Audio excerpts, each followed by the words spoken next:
Kirby! Come on! You get up. Good boy. That's Corbet the goat. One of the problems when making YouTube videos is how to mount a camera.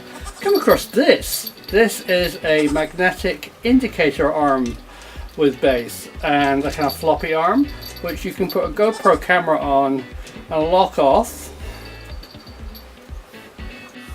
Anything ferrous you can stick it to. It's got a magnet that rotates, so you turn it on.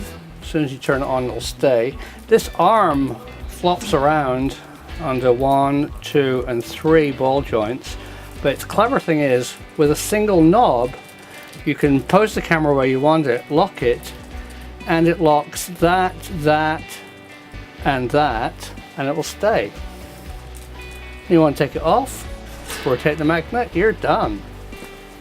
Here's some sculptures that I've been working on. They're Cold War radars made of wood,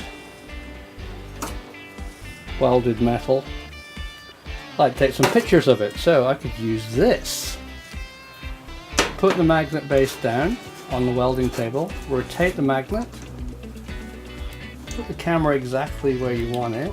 In this case, I want it like something like that. Bing! Works great.